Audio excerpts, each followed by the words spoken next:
SUNLU's PA12 carbon fiber nylon filament offers a very stiff, engineering-grade material that feels closer to lightweight metal than typical hobby plastics. The blend of nylon 12 and carbon fiber gives printed parts excellent resistance to abrasion and sliding wear, making it a strong choice for gears, bushings, and other moving mechanisms. Its chemical resistance to oils, fuels, and many common workshop solvents makes it well suited for functional components like tool handles, brackets, and small automotive fittings.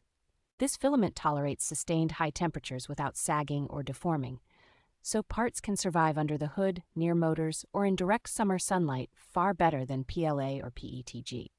Compared with standard nylon, it absorbs less moisture from the air, which helps maintain dimensional accuracy and reduces the risk of stringing or warped parts after proper drying.